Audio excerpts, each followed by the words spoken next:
జై గురుదేవ్. ఓం శ్రీ సాయిరామ్. అనంత ప్రేమ స్వరూపులారా, ప్రస్తుతం ప్రపంచవ్యాప్తంగా సంభవిస్తున్నటువంటి పరిణామాలను నిశ్చితంగా గమనించండి. యుద్ధ వాతావరణం నెలకొని ఉంది. గతంలో 2 ప్రపంచ యుద్ధాలు జరిగాయి. 3వ ప్రపంచ యుద్ధానికి అందరూ కూడా సిద్ధపడుతున్నారు. ఆ యుద్ధం ఎక్కడ జరుగుతుంది? బయట జరుగుతుందా, లోపల జరుగుతుందా? బయట జరిగేటటువంటి యుద్ధం కంటికి కనిపిస్తుంది, కానీ లోపల జరిగేటటువంటి అంతర్యుద్ధం మాత్రం కంటికి కనిపించదు కదా. సూక్ష్మ శరీరంలో ఉన్నటువంటి బలహీనతలే స్థూల శరీరంలో రుగ్మతలుగా రూపాంతరం చెందుతాయని చెప్పి మనం అప్పుడప్పుడు తెలుసుకుంటూ ఉన్నాం కదా. అన్ని రుగ్మతలు మానసికమైనవే, మానసిక మట్టంలో ప్రారంభం అవుతాయి, శారీరక మట్టంలో కనిపిస్తాయి. ఇప్పుడు పొరపాటు ఎక్కడ జరుగుతుంది?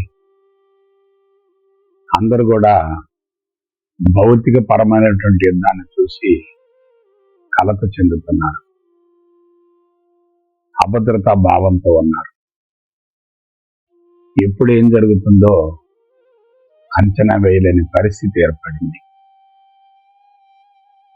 అయితే భౌతిక పరమైనటువంటి యుద్ధానికి మూల కారణం ఏంటి? అంతర్యుద్ధం కదా, లోపల జరిగేటటువంటి యుద్ధం కదా. కొంచెం ఆలోచించండి. ఎప్పుడైతే మనసులో యుద్ధం జరుగుతూ ఉంటుందో అది భౌతిక ప్రపంచంలో రూపాంతరం చెంది కనిపిస్తుంది.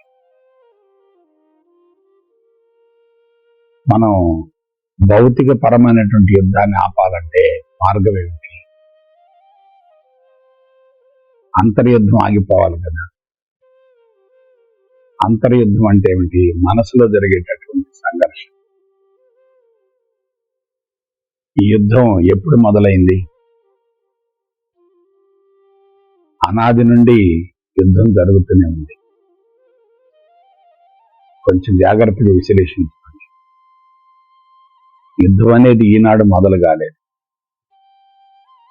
విశ్వంలో నిరంతరం యుద్ధం జరుగుతూనే ఉంది. ఎందువలన? యుద్ధం విశ్వంలో ఉన్నటువంటి తాళపంతలు కానీ, నక్షత్ర మండలాలు కానీ, నక్షత్ర కూటములు కానీ, నక్షత్ర కుటుంబాలు కానీ, ఇవన్నీ కూడా ఒక చోట కేంద్రీకరించబడి ఉంటాయి. ఆ విధంగా వాటి మధ్య నిరంతరం యుద్ధం జరుగుతూనే ఉంది. అయితే ఆ యుద్ధం తారాస్థాయికి చేరింది, దశల వారీగా విస్తరిస్తూ వచ్చింది. ఆ యుద్ధం ఎప్పుడు మొదలైందంటే, విశ్వంలో జరిగేటటువంటి యుద్ధం మొత్తం కూడా సురక్షితంగా జరుగుతుంది. కానీ ప్రస్తుతం ప్రపంచవ్యాప్తంగా జరుగుతున్నటువంటి యుద్ధం మొత్తం కూడా వినాశనకరంగా మారింది, డిస్ట్రక్టివ్గా మారింది. అందుకు మూల కారణం ఏమిటి? ఒకసారి విశ్లేషించుకుందాం. భూమండలం సూర్య కుటుంబంలో, సౌర కుటుంబంలో ప్రత్యేక తరహాలో ఏర్పడింది కదా. భూమికి ఒకే ఒక విశిష్టమైనటువంటి లక్షణం ఉంది. అదేమిటంటే అయస్కాంత శక్తి. అయస్కాంత శక్తి ఉండటం వల్ల భూమండలం ప్రత్యేక ప్రతిపత్తిలో కొనసాగుతూ విశ్వం నుండి వేరైంది. ఆ భూమండలంలో ఏర్పడినటువంటి వాతావరణంలో పంచభూతాలు ఉన్నాయి. ఈ పంచభూతాల నిరంతరం మార్పులు జరుగుతూ ఉంటాయి కదా. భూమి, నీరు, అగ్ని, వాయువు, ఆకాశం, వీటి మొత్తాన్ని కలిపితే భూమండలం అంటారు. ఈ భూమండలంలో పరిణామం జరుగుతుంది. పరిణామం అంటే యుద్ధమే. భూమండలంలో సంభవించేటటువంటి పరిణామం అది దశల వారీగా విస్తరిస్తూ విస్తరిస్తూ విస్తరిస్తూ విస్తరిస్తూ మానవుడి మస్తిష్కానికి చేరింది. మానవుడి యొక్క మస్తిష్కానికి చేరింది. పంచభూతాల్లో సురక్షితమైనటువంటి పురోగమన పరిణామం జరుగుతుంది. వృక్షాల్లో కూడా పరిణామం జరుగుతుంది, జంతువులలో పరిణామం జరుగుతుంది. కానీ మానవుడిలో మాత్రం తిరోగమన పరిణామం జరుగుతుంది. పురోగమన పరిణామం జరిగితే ఎలా ఉంటుంది, తిరోగమన పరిణామం జరిగితే ఎలా ఉంటుంది? కొంచెం ఆలోచించండి. మనకి పురోగమన పరిణామం కావాలి తప్ప తిరోగమన పరిణామం జరగదు. దీని గురించి మనం కొంచెం లోతుగా విశ్లేషించుకునేటట్లయితే పంచభూతాల్లో జడ చైతన్యం ఉంటుంది, జీవ చైతన్యం ఉండదు. జడ చైతన్యం ఉండటం వల్ల పంచభూతాల్లో తప్పనిసరిగా 100% పురోగమన పరిణామం జరుగుతుంది. అదే వృక్షాలకు రండి. వృక్షాలలో జీవ చైతన్యం ఉంటుంది. ఈ జీవ చైతన్యం ద్వారా జీవులలో పరిణామం జరుగుతుంది. ప్రతి జీవి యొక్క జీవిత సంకల్పం ఏంటి? తన జాతిని అభివృద్ధి చేసుకోవాలి, జాతి మనుగడ కావాలి, జాతిని సంరక్షించుకోవాలి, జాతిని విస్తరింపజేయాలి. ఇదే జీవుల యొక్క జీవిత సంకల్పం. వృక్షాల్లో కూడా అదే ఉంది కదా. వృక్షాలు విపరీతంగా ప్రత్యుత్పత్తి కోసం పరితపిస్తూ ఉంటాయి. ఉత్పత్తి శాతం అనూహ్యంగా ఉంటుంది. ఒక చిన్న ఎగ్జాంపుల్ చెప్తాను. ఒక మామిడి చెట్టుని తీసుకోండి. మామిడి చెట్టుకి విపరీతంగా పూత పూస్తుంది. ఆ పూత అనేది తర్వాత పిందెలుగా మారుతుంది. పిందెలు తర్వాత కాయలు అవుతాయి, కాయలు పక్వం చెందుతాయి. ఈ పరిణామం మొత్తం 1 లేక 2 నెలల్లో జరిగిపోతుంది. పూత ఎంత, ఫలాలెన్ని? ఆలోచించండి. పూత ఎంత, ఫలాలెన్ని? పూత అనూహ్యంగా ఉంటుంది, దాన్ని ఎవరో లెక్కించలేరు. కానీ ఉత్పన్నమయ్యే ఫలాలు మాత్రం కొన్ని వందలు మాత్రమే ఉంటాయి. అంటే పూత శాతం ఎక్కువగా ఉంది, ఫలాల శాతం తక్కువగా ఉంది. అక్కడ ఏం జరిగింది? పూతలో అధిక శాతం నశించిపోయింది, కొద్ది శాతం మాత్రమే బహిర్గతమైంది. అంటే కొద్ది శాతంలో పురోగమన పరిణామం జరిగింది, ఎక్కువ శాతంలో తిరోగమన పరిణామం జరిగింది. తిరోగమన పరిణామం జరిగేటట్లయితే ఏమవుతుంది? అవి నశించిపోతాయి. పురోగమన పరిణామం అయితే మాత్రం అవి తర్వాత తరాలకు అందించబడతాయి. ఇది విశ్వంలో జరుగుతున్నటువంటి పరిణామం.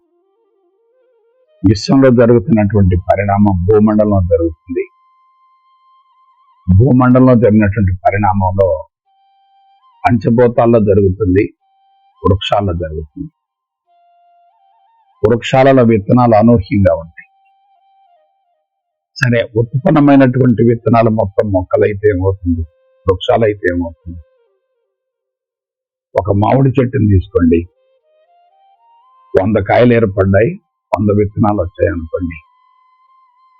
ఆ 100 విత్తనాలు కూడా భూమి మీద పడి 100 వృక్షాలు అయితే అటువంటి విత్తనాలు ఎన్ని ఉంటాయి భూమండలంలో? కొన్ని లక్షల సంఖ్యలో ఉంటాయి. లక్షల సంఖ్యలో ఉన్నటువంటి విత్తనాలను మన వృక్షాలుగా మార్చేటట్లయితే, లేక అవే వృక్షాలుగా మారేటట్లయితే భూమి యొక్క వైశాల్యం సరిపోదు. ఆలోచించండి.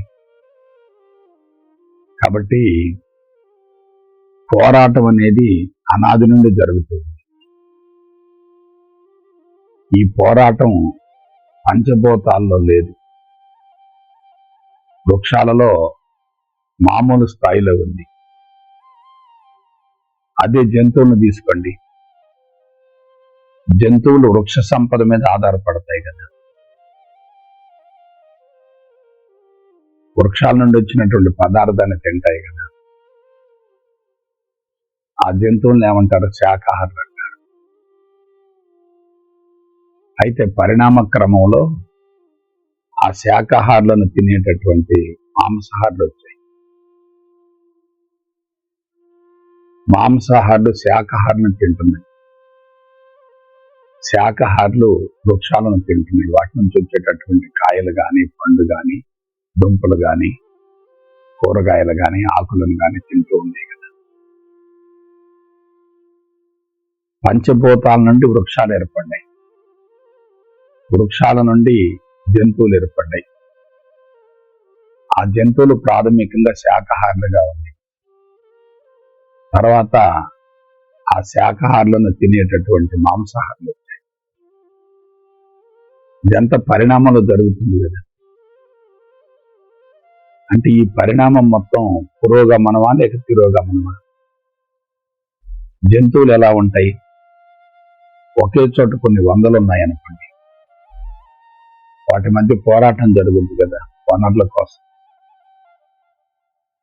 దాన్ని సజాతి పోరాటం అంటారు. అదే అనేక రకాల జంతువులు ఒకే చోట కేంద్రీకృతమై ఉన్నాయనుకోండి, ఆ పోరాటం తారాస్థాయిలో ఉంటుంది కదా. దాన్ని విజాతి పోరాటం అంటారు. సజాతి పోరాటం, విజాతి పోరాటం. ఈ రెండు రకాల పోరాటాలు జరగటం వల్ల జంతువుల యొక్క మోతాదు క్రమబద్ధీకరించబడుతుంది. అంటే ప్రకృతి ఏం చేస్తుందంటే బలమైనటువంటి జంతువుల్ని ఎంపిక చేసుకుంటుంది, బలహీనమైనటువంటి జంతువుల్ని నశింపజేస్తుంది. బలమైనటువంటి జీవుల్ని ప్రోత్సహిస్తుంది, బలహీనమైనటువంటి జీవుల్ని తొలగించుతుంది. ఇంకా ఆలోచించండి. కాబట్టి ఈ విధంగా అనాది నుండి ఇప్పటి వరకు పోరాటం జరుగుతుంది. అయితే మానవుడిలో జరిగేటటువంటి పోరాటం విచిత్రంగా ఉంది. దాన్ని ఒకసారి మనం సమీక్షించుకుందాం. ఇది అందరికీ అర్థం కాకపోవచ్చు, కానీ తెలుసుకోవలసినటువంటి బాధ్యత మన మీద ఉంది. మానవులలో పోరాటం జరుగుతుంది. ఆహారం కోసం కానీ, లేకపోతే ఆవాసం కోసం కానీ నిరంతరం పోరాటం. ఈ పోరాటం జరిగేటప్పుడు ప్రకృతికి అనుగుణంగా ఎవరైతే జీవిస్తారో వాళ్ళలో విపరీతమైనటువంటి రెసిస్టెన్స్ పవర్ పెరుగుతుంది. ప్రకృతికి అనుగుణంగా జీవిస్తూ ఉంటే అటువంటి వ్యక్తులలో రెసిస్టెన్స్ పవర్ పెరుగుతుంది, శక్తి విపరీతంగా పెరుగుతుంది. ఎందువలన పోరాటం చేయటం ద్వారా బలమైనవి మాత్రం నిలబడగలుగుతాయి, బలహీనమైనవి నశించిపోతాయి. పోరాటం జరుగుతూ ఉందనుకోండి, ఆ మానవులలో క్రొత్త లక్షణాలు ఏర్పడతాయి. ఆ క్రొత్త లక్షణాల వల్ల పురోగమన పరిణామం జరుగుతుంది. అటువంటి వ్యక్తులు ఉన్నతమైనటువంటి జీవితాన్ని కొనసాగించగలుగుతారు, అటువంటి సంతానాన్ని అందించగలుగుతారు, జీవిత సంకల్పం నెరవేరుతుంది, జీవిత పరమార్థం కూడా నెరవేరుతుంది. సరే, మరొక వర్గాన్ని తీసుకుందాం. వీళ్ళు ప్రకృతిలో సంభవించేటటువంటి మార్పుల్ని ఎదుర్కొనలేకపోయారు అనుకోండి, నశించిపోతారు కదా, చనిపోతారు కదా. చనిపోవటం అనేది బలవంతంగా జరుగుతుంది కదా, అయిష్టంగా జరుగుతుంది కదా. సంతాన ప్రాప్తి లేకుండా, జీవిత సంకల్పం నెరవేరకుండా మరణించడానికి ఏ వ్యక్తి కూడా సిద్ధపడడు కదా, అంగీకరించడు కదా. కొంచెం ఆలోచించండి. సో ఎప్పుడైతే ఇది జరుగుతుందో ఏమవుతుంది?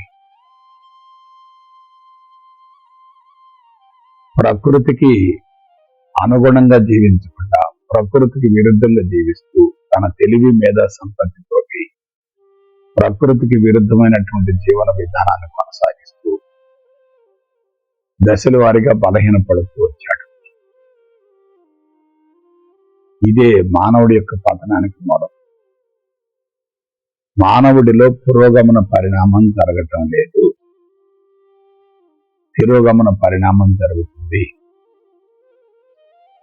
మనిషి ప్రకృతిలో సంభవించేటటువంటి మార్పుల్ని ఎదుర్కొనలేకపోతున్నాడు, పరిసరాలతో అడ్జస్ట్ అవుతున్నాడు, పరిసరాలను మార్చుకుంటున్నాడు. అందుకేం చేశాడు? సత్యాన్ని ధర్మాన్ని పక్కన పెట్టి చట్టాన్ని న్యాయాన్ని వాడుతున్నాడు. ఎంత ప్రమాదం జరిగిందో ఒకసారి ఊహించండి. భూమండలంలో ప్రతి ప్రాణి కూడా సత్యాన్ని ధర్మాన్ని అనుసరిస్తున్నాయి. కానీ మానవుడు మాత్రం సత్యాన్ని ధర్మాన్ని వదిలేశాడు, చట్టాన్ని న్యాయాన్ని రూపొందించుకున్నాడు. మరొక మాటలో చెప్పాలంటే విశ్వరాజ్యాంగాన్ని విస్మరించాడు, సొంత రాజ్యాంగాన్ని సృష్టించుకున్నాడు.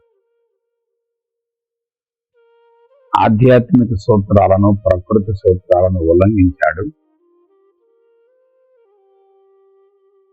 వాటికి విరుద్ధమైనటువంటి జీవన విధానాన్ని కొనసాగిస్తూ బలహీనపడ్డాడు.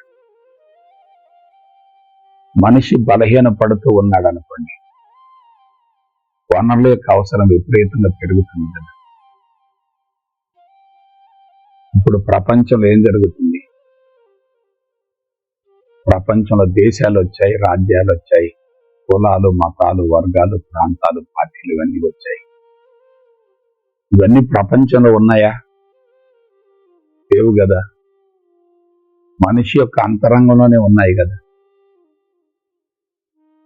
మరొకసారి చెప్తున్నాను, సూక్ష్మంలో బలహీనతలుంటే స్థూలంలో అవి రూపాంతరం చెంది ప్రభావాన్ని చూపుతూ ఉంటాయి. మనం స్థూలాన్ని చూసి కలత చెందకూడదు. స్థూల ప్రపంచంలో సంభవించేటటువంటి మార్పులను గురించి బాధపడకూడదు. కొంతమంది ప్రపంచం చెడిపోతుందని చెప్పి బాధపడుతూ ఉంటారు. కానీ వాస్తవ విషయం ఏంటంటే మనసు ముక్కలైంది. తదనుగుణంగా ప్రపంచంలో యుద్ధాలు జరుగుతున్నాయి. అంటే యుద్ధం ఎక్కడ మొదలైంది? అంతరంగంలో మొదలైంది. దాన్ని అంతర్యుద్ధం అంటారు. చట్టం, న్యాయం ఇవి రెండు ఆధిక్యతను సంతరించుకున్నాయి. ఆస్తి హక్కు, సంపదకు, సంపాదనకు, ధనాన్ని సమకూర్చుకోవాలి, పెట్టుబడిదారీ వ్యవస్థ, శ్రమశక్తిని ఉపయోగించుకోవాలి, వాడుకోవాలి, ప్రకృతి వనరులను విచ్చలవిడిగా సమకూర్చుకోవాలి, దోచుకోవాలి, దాచుకోవాలి, సుఖపడాలి. నలుగురు కలిశారనుకోండి, ఐకమత్యంగా ఉంటే పురోగమన పరిణామం. అదే విభేదిస్తూ ఉంటే తిరోగమన పరిణామం. పురోగమన పరిణామం ద్వారా ఏం జరుగుతుంది? పురోగమన పరిణామం ద్వారా శక్తి పెరుగుతుంది. తిరోగమన పరిణామం ద్వారా ఏం జరుగుతుంది? శక్తి హరించుకుంటుంది. అందుకే గమనించండి, తెలివి మీద సంపత్తి ఉన్నటువంటి మానవుడు దశల వారీగా బలహీనపడుతూ వచ్చాడు తప్ప పదోపేతం కాలేదు. ఎందువలన? ప్రకృతికి దూరం అయ్యాడు, పంచభూతాలకు దూరం అయ్యాడు, ఒంటరి జీవితాన్ని వదిలేశాడు, సామూహిక సంఘ జీవనానికి వచ్చాడు, అందరూ కలుస్తున్నారు, ఒకే చోట ఉంటున్నారు, అవసరాలు పెరుగుతున్నాయి, అవసరాల కోసం పోటీ పెరుగుతూ వచ్చింది. ఈ పోటీలో తెలివైనటువంటి మానవులు మాత్రం నిలబడగలుగుతున్నారు. స్వచ్ఛమైనటువంటి మానవులు, ప్రకృతికి అనుగుణంగా జీవించేటటువంటి మానవులు ఉపయోగించబడుతున్నారు. దీన్ని పెట్టుబడిదారీ వ్యవస్థ అంటారు. ఒక వర్గం దోపిడికి గురవుతూ ఉంటుంది, మరొక వర్గం దోపిడీ చేస్తుంది.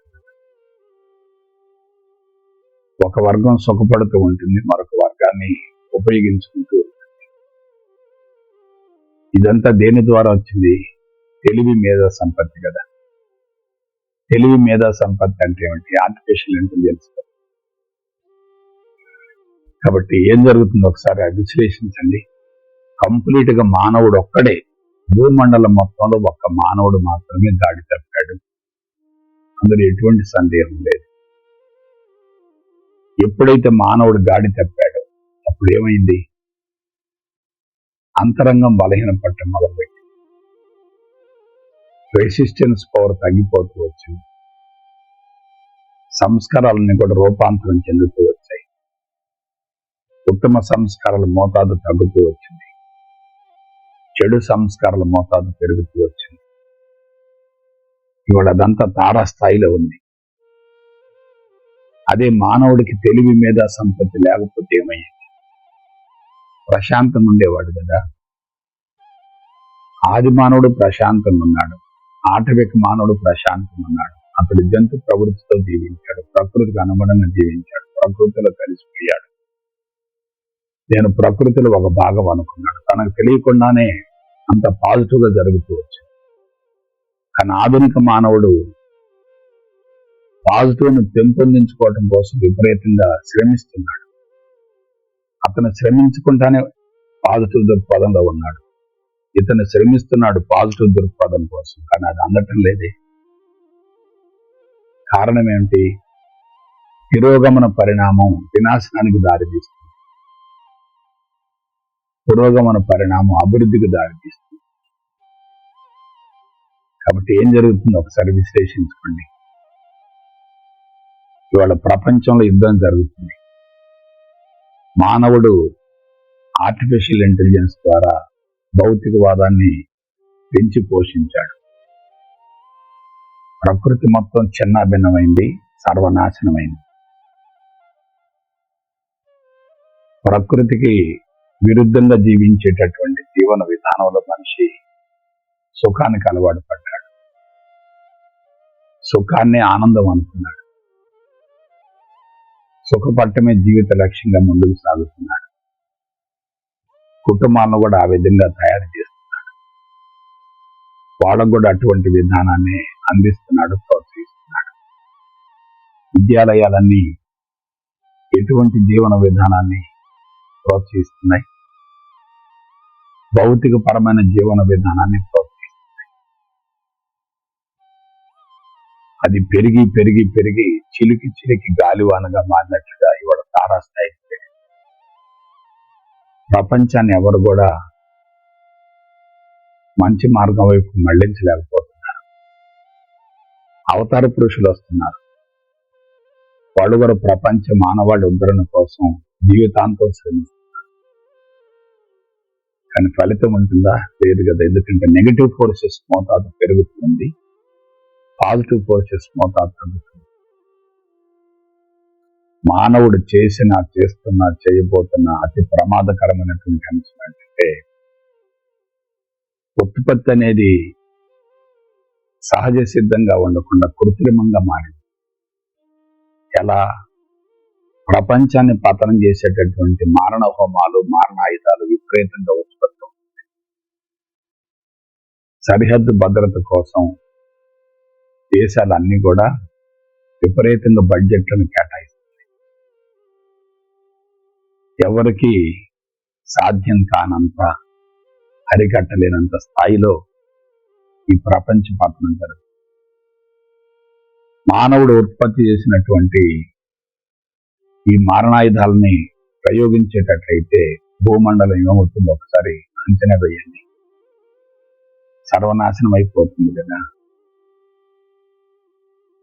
నిర్మించుకున్నటువంటి కోటలన్నీ బద్దలవుతుంది కదా. ఇంత ప్రమాదకరమైన పరిస్థితిలో ఉంటే ధ్యానం పేరుతో కడుమూసుకుని కూర్చుంటే ఏమవుతుంది? అది కూడా తిరోగమనంలో కొనసాగుతుంది కదా. అందుకని